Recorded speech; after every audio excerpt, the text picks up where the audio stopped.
तो hey YouTube family, welcome to our channel Skycom academy. तो मैं ऋषिक तिवारी लेकर आ चुका हूं आप सभी के लिए 12th कॉमर्स सेक्शन के बच्चों के लिए, जो कि 14 फेब को हमारा इकोनॉमिक्स का पेपर होने वाला है, उसका फुल ऑन रोड मैप। देखो भाई, आप लोग कितनी प्रिपरेशन की है अब तक, आपके एग्जामिनेशन के लिए कुछ मैटर करने वाला नहीं है। बट यू नो कि ये जो 180 मिनट्स आपके बोर्ड एग्जाम के 14 फेब को आपको मिलने वाले हैं, जो पेपर आपके हाथ में आएगा, उसको किस तरीके से मैनेज करना है। और जिस तरीके से अपने बोर्ड की डेट शीट नजदीक आई है ना, आप सभी जान रहे हो कि भाई जनवरी कौन सी स्पीड से गुजरा कोई नहीं जान रहा है। अभी भी आप बहुत से बच्चों के कॉलेजेस में जो एबीटी के एग्जाम्स है वो भी चलना बाकी है। तो यहाँ पर बच्चे लोग को थोड़ा सा जो मेंटल स्ट्रेस है ना, वो फील होना चालू हो जाता है। बट स्टिल अगर आप लोगों को आपके बोर्ड एग्जाम में मीन्स वॉट जो 14 फेब है हमारा, कौन सा एग्जाम होने वाला भाई, ये इकोनॉमिक्स का। जिस दिन आप इकोनॉमिक्स का एग्जाम देने जाओगे उस दिन आपको ये चीज मैटर करेगी भाई, आप लोग किस तरीके से अपना टाइम मैनेजमेंट करते हो। फॉर एग्जाम्पल भाई, आपके पास देखो 180 मिनट्स है। मैंने आप सभी को बताया भाई, देखो 180 मिनट्स है एग्जैक्टली अपने पास। 180 मिनट्स नहीं, 195 मिनट्स होते हैं। 15 मिनट जो होते हैं ना, वो हमको पहले शुरू में दिए जाते थे, बट पिछली साल से बोर्ड का रूल थोड़ा सा चेंज कर दिया, वो हमको कहाँ पे दिए जाते हैं भाई, लास्ट में दिए जाते हैं। ठीक है, तो कोई मैटर नहीं है भाई, शुरू में तो लास्ट में तो अपने से कोई फर्क पड़ने वाला नहीं है। अपने को क्या दिमाग में रख के चलना है भाई, अपने पास कितने मिनट है, 180 मिनट है। 180 मिनट के अंदर अपने को पूरा पेपर अपना खत्म करके लेने का। ठीक है भाई, पेपर जो इकोनॉमिक्स का है ना, आप सभी जान रहे हो ना, बहुत लेंदी पेपर होता है। अगर आपने प्रैक्टिस नहीं की, अगर आप लोगों ने हम लोग का वीडियो नहीं देखा ना, अब तक हमने जितनी भी वीडियो बनाई होगी ना, सबके सब, सिर्फ हम लोग ने नहीं, ऑल ओवर द यूट्यूब में आपको जितने भी बच्चे, जितने भी आपके यूट्यूबर्स दिखे होंगे, हर किसी ने भी सिर्फ एक ही स्ट्रेटेजी बताई है, क्या, पी वाई क्यू। ये क्यों बता रहे भाई, आप लोग सोचो ना यार, कि अगर एक ही सेंटेंस, एक ही वर्ड बार बार यूट्यूबर्स रिपीट कर रहे हैं, आपके क्लास टीचर्स रिपीट कर रहे हैं, आपके कॉलेज टीचर्स रिपीट कर रहे हैं, क्यों रिपीट कर रहे हैं? क्योंकि most of the repeated question, आप सभी को पता है, बहुत से स्टूडेंट्स ऐसे होते हैं जिनका ना बोलते हैं ना कि अगर शुरू से भी नहीं पढ़ा रहता है और लास्ट में आके वो अच्छा स्कोर कर जाते हैं। क्यों कर जाते हैं? बोलते हैं सर 70% ऑफ द सिलेबस होता है कि जो हमारा पी वाई क्यू से रिपीटेड होता है। मतलब पिछले साल के, मैं बोलता नहीं 425 के, ठीक है, 20 से लेके 25 के बीच में जितने भी पेपर्स हुए हैं, प्लीज पीवाई क्यू सॉल्व करो। अगर आप लोग का एक भी परसेंट सिलेबस नहीं हुआ रहेगा ना, तो मैं गारंटी दे रहा हूं कि 75% निकालना बहुत ही ज्यादा इजी है इकोनॉमिक सब्जेक्ट के अंदर। क्योंकि most of the repeated question कहां से पूछे जाते हैं भाई, पीवाईक्यू से पूछे जाते हैं। बट उसके पहले अपने टॉपिक पे आ जाते हैं, जो मैं बोलता हूँ भाई, इकोनॉमिक्स का पेपर बहुत ज्यादा लेंदी होता है। अगर बच्चे ये सोचकर जा रहे हो ना कि अगर यार इकोनॉमिक्स के पेपर में हम लोग पेपर कंप्लीट कर लेंगे विदाउट टाइम मैनेजमेंट, बिल्कुल नहीं कंप्लीट होने वाला है। बट आज की इस लेक्चर वीडियो में हम यही समझेंगे कि भाई किस तरीके से अपने पेपर को प्रेजेंट करना है, साथ ही साथ किस स्पीड में अपनी, मतलब आप किस तरीके से अपनी राइटिंग स्पीड को बना के रखना है। बहुत से बच्चे क्या करते हैं भाई, शुरू में ना बहुत सारा सजा सजा के लिखते हैं, ब्लैक पेन, ब्लू पेन बहुत सारा यूज करते हैं। उसके पहले मैंने प्रेजेंटेशन वाली वीडियो में भी सेम थिंग बताई थी, इस वीडियो में भी सेम थिंग बता रहा हूँ। बहुत से बच्चे ये गलतियां करते जाते हैं। बट स्टिल अगर आप लोगों को इस मिस्टेक से बचना है, तो मैं आप लोगों को शुरू से बता रहा हूँ कि starting of the your paper till the, आप जब तक पेपर खत्म नहीं कर देते, मीन्स व्हाट, आपके स्टार्टिंग से लेके आपके एंडिंग तक की स्पीड एक जैसी रहनी चाहिए। शुरू में जिस स्पीड से लिख रहे हो वही स्पीड आपकी आखिरी तक मेंटेन रहनी चाहिए। और जब तक पेपर लिख रहे हो, प्लीज पूरा कंसंट्रेशन सिर्फ उन 3 घंटों पर होना चाहिए। किन 3 घंटों पर? जो कि आपको बोर्ड एग्जाम लिखने के लिए मिलने वाले हैं। आप लोग को कुछ फर्क नहीं पड़ता है कि साल भर किस बच्चे ने कितनी मेहनत की है। इन 3 घंटों के अंदर अगर जिस बच्चों ने मेहनत करके दिखा दिया ना, गारंटी बता रहा हूं उस बच्चे का 95% आना तय। बट उसके पहले भाई आप लोगों को ये रोड मैप अच्छी तरीके से पता होना चाहिए। देखो, अपना जो इकोनॉमिक्स का पेपर है ना, वो 6 क्वेश्चंस में आता है। ठीक है, जहां पर अपने पास है question number 1, question number 2, question number 3, question number 4 and question number 5 and question number 6। 6 questions में अपना पूरा पेपर आता है। साथ ही साथ कुछ सब क्वेश्चन होते हैं उसके अंदर, जो कि ए से डी तक है, means what, A B C D. अगर आप लोग जानते हो भाई, देखो क्वेश्चन नंबर 1 जो होता है ना, ये अपना ऑब्जेक्टिव का क्वेश्चन होता है। ठीक है, 20 मार्क्स के ऑब्जेक्टिव आते हैं, 20 मार्क्स आपके एबीटी के होते हैं। जिस बच्चे ने अगर 20 मार्क्स, ये 20 मार्क्स जिसने निकाल लिए ना, 20 मार्क्स आपका यहां पर मिलता है। जिस बच्चे ने यहां पर 20 मार्क्स निकाल लिए ना, गारंटीड है कि वो बच्चा 90 के पार चला जाएगा। भाई देखो, यहाँ के 20 मार्क्स अगर आपको पूरे के पूरे मिल गए ना, तो इसमें से ये जो इतनी बड़ी मार्क्स की सीरीज दिख रही ना, इसमें से मार्क्स निकालना बहुत ज्यादा डिफिकल्ट नहीं होता है। ठीक है, तो आप लोगों को यहाँ पर ये चीज की क्लियरिटी भी आ जाएगी भाई, किस तरीके से अपना पेपर पूछा जा रहा है और किस तरीके से हमको उसको अच्छी तरीके से प्रेजेंट करना है। ठीक है, आगे बढ़ते हैं, धीरे धीरे समझ में आ जाएगा।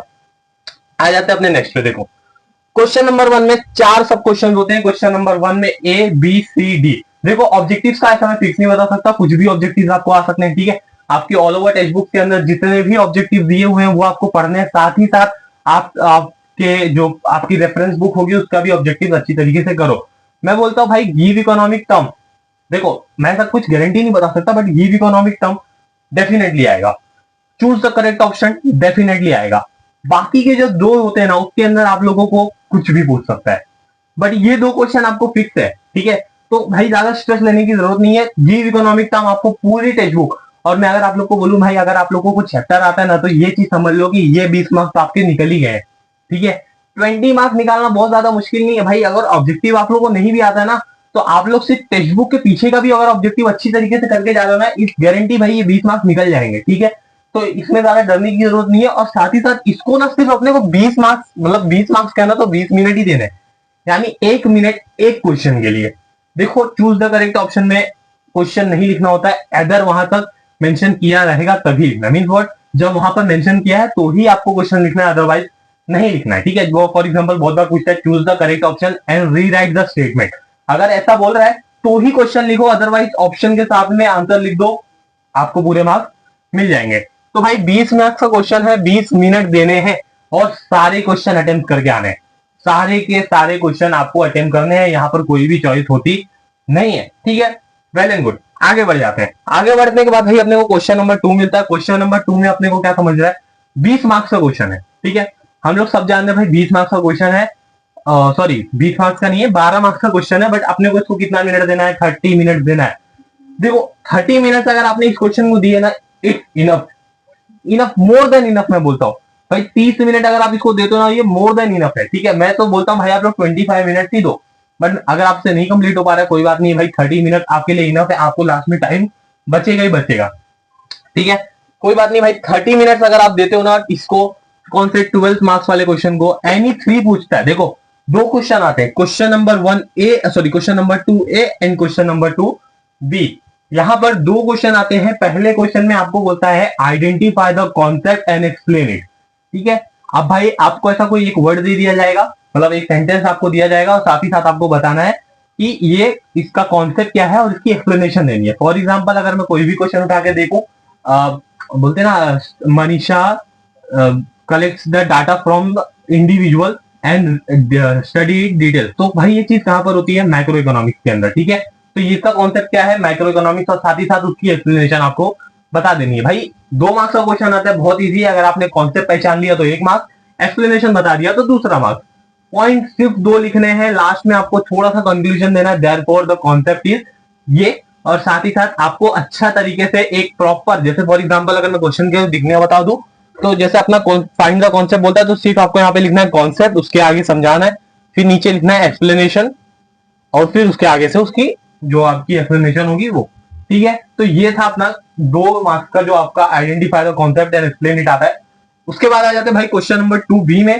क्वेश्चन नंबर 2B में हम सब जानते हैं भाई डिफरेंस बिटवीन जो पूछता है हमारा, 3 डिफरेंस बिटवीन पूछता है, 2-2 मार्क्स के लिए एक डिफरेंस बिटवीन आता है। तो भाई उसमें भी कोई आपको 5 दिए रहेंगे, यानी 3 करने का है। तो मैं बोलता भाई देखो एनी 3 करने का है ना, तो आप कुछ ही चैप्टर से प्रिपेयर करके जाओ, लेकिन उन चैप्टर्स को अच्छे से प्रिपेयर करके जाओ।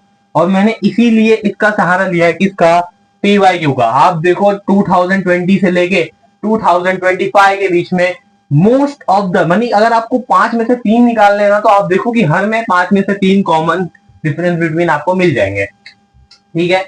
तो भाई अगर आप PYQ सॉल्व कर रहे हो तो ये 12 मार्क्स आपके डन हो जाएंगे। 30 मिनट इसके लिए देने हैं, उससे ज्यादा देना नहीं है। अगर फॉर एग्जांपल आप लिख रहे हो बट 30 मिनट के ऊपर हो गया, लीव इट आउट, वहां पर उस क्वेश्चन को छोड़ दो, move to the next question which is the question number 3, जहां पर 12 मार्क्स का आएगा। इस बार भी आपको 30 मिनट देने हैं, एनी 3 क्वेश्चन अटेंड करना है, जो कि आएगा आंसर द फॉलोइंग क्वेश्चन। कुछ क्वेश्चन दिए होंगे, for example any 4 feature of micro economic, any 4 feature of utility, any 4 feature of demand, determinants of demand, determinants of supply, features of national income, ठीक है। ऐसे तरीके के क्वेश्चन जो आपको वहां पर पूछे जाएंगे। तो वहां पर आपको क्या करना है, 3 क्वेश्चन अटेम्प्ट करने हैं, 5 क्वेश्चन दिए जाएंगे, साथ ही साथ आपको 30 मिनट देना है इन 12 मार्क्स के क्वेश्चन को अटेम्प्ट करने को। ईच क्वेश्चन आपको 4 मार्क्स के लिए पूछेगा, और साथ ही साथ भाई एक क्वेश्चन अगर 4 मार्क्स के लिए पूछ रहा है तो 4 ही पॉइंट लिखना है। अगर आपको ऐसा कोई क्वेश्चन आता है जब आपको पूछेगा फीचर्स ऑफ माइक्रो इकोनॉमिक्स, तो साथ ही साथ आपको डेफिनेशन और मीनिंग लिखनी है, जो कि हमने पिछले वीडियो में अच्छी तरीके से समझ के रखा है, ठीक है। आ जाते हैं अपने नेक्स्ट पे, जो बोलता है भाई क्वेश्चन नंबर 4। देखो यहाँ पे क्वेश्चन नंबर 3 में अगर आप देखने जा रहे हो तो आपका 1 घंटे 20 मिनट के अंदर क्वेश्चन नंबर 3 तक हो चुका है। उसके बाद आ जाते हैं भाई अपने next question, question number 4। 30 minute का क्वेश्चन है भाई। देखो क्वेश्चन नंबर 4 भी आपको 12 मार्क्स के लिए सिमिलर टू आपके ऊपर वाले क्वेश्चन की तरह ये होता है डिसएग्री एग्री का। यहाँ पर आपको क्या बोलता है भाई, डिसएग्री और एग्री, मतलब आपको 12 मार्क्स का क्वेश्चन है, एक क्वेश्चन 4 मार्क्स के लिए 30 मिनट देना है, कोई भी 3 क्वेश्चन अटेम्प्ट करने। तो भाई अगर आपने पीवाईक्यू सॉल्व किया है, most of the repeated question same होते हैं, और साथ ही साथ आपको इसको भी सिर्फ 30 मिनट ही देने हैं अपने बोर्ड एग्जाम के लिए, ठीक है। जैसे अगर आपका 30 मिनट के अंदर कोई भी क्वेश्चन कंप्लीट नहीं हो रहा है, फॉर एग्जांपल मैंने अगर यहाँ पे जो टाइम लिमिट बनाई है, अगर इसमें मेरा क्वेश्चन अटेम्प्ट नहीं हो रहा, मैं बोलता हूँ भाई वहां पर उस क्वेश्चन को छोड़ दो, move to the next question, आप उसको सॉल्व करो, उसकी टाइम लिमिट जब खत्म हो जाएगी फिर अपने आप पीछे वाले पे आएंगे। फॉर एग्जांपल आगे आ जाते हैं भाई क्वेश्चन नंबर 5, 8 मार्क्स के लिए आता है।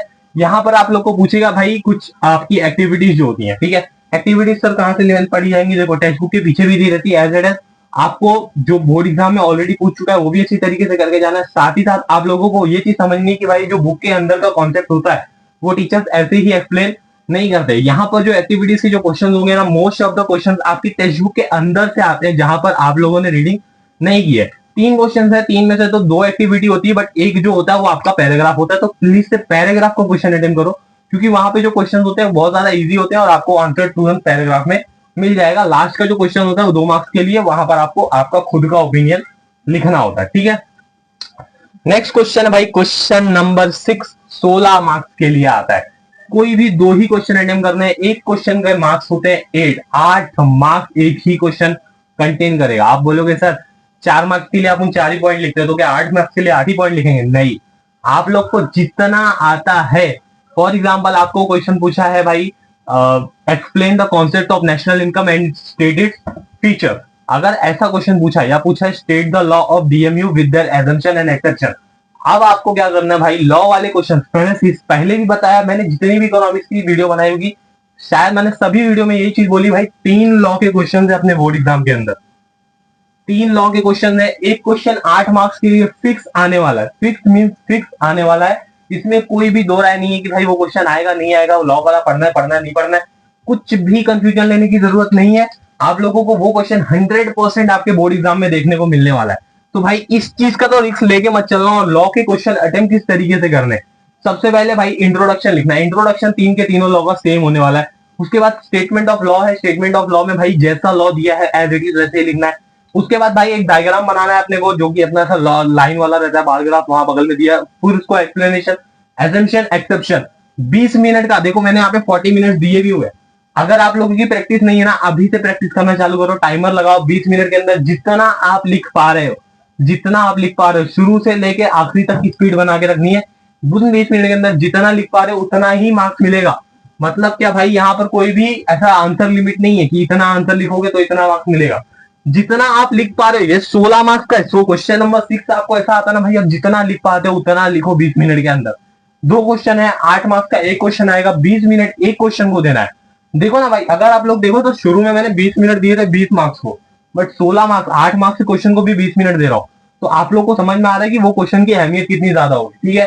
तो भाई 20 मिनट देने। और अगर आप देखो ना, अगर आप ये पूरा टाइम टेबल इस तरीके से फॉलो कर रहे हो, means what 20 minute 30 minute 30 minute 30 minute 10 minute, फिर इस तरीके से अगर आप अपना टाइम मैनेजमेंट कर रहे हो ना, तो अगर मैं काउंट करने जाऊं तो 1 आवर 2 आवर 40 मिनट्स, यानी कि अगर मैं देखूं तो 2 आवर 40 मिनट के अंदर अपना ये पेपर क्या होता है, खत्म हो जा रहा है, ठीक है। 2 आवर 40 मिनट्स के अंदर अपना पेपर क्या हो जा रहा है भाई, खत्म हो जा रहा है। इसके बाद ना अगर हम लोग देखने जाएंगे तो अभी भी अपने पास 20 मिनट्स यहाँ पर प्लस 15 मिनट्स जो अपने को ग्रेस मिलते हैं एक्स्ट्रा अपने पेपर वगैरह चेक करने के लिए, यानी कि 35 मिनट्स अभी भी अपने हाथ में है पूरा पेपर को फिर से एनालाइज करने को। तो याद रखना, इन 35 मिनट्स के अंदर 15 मिनट्स में अपने को अपना पेपर पूरा रिचेक करना है कि भाई कोई क्वेश्चन छूट तो नहीं गया, कुछ हो तो नहीं गया। उसके बाद जो बचे हुए 20 मिनट है, इसमें अपने को करना है भाई, देखो क्वेश्चन नंबर 2 में कुछ करने की जरूरत नहीं है भाई, क्वेश्चन नंबर 2 तो अपना 2 मार्क्स का क्वेश्चन होता है, ठीक है।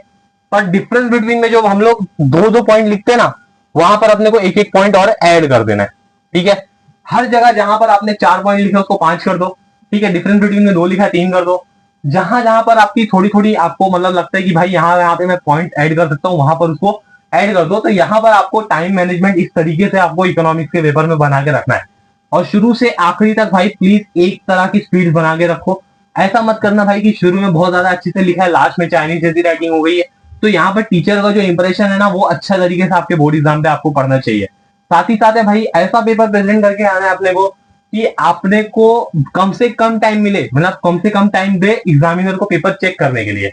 जितना ज्यादा टाइम एक एग्जामिनर आपके पेपर में वेस्ट करेगा उतना ज्यादा मार्क्स कटेगा। ये चीज मैंने आपको पेपर प्रेजेंटेशन में भी बता दी है। देखो भाई अटेम्प्ट करने के लिए ये क्वेश्चन आपको अटेम्प्ट करना है भाई, एनी थ्री करना है, एनी थ्री करना है, any three, any two, any two.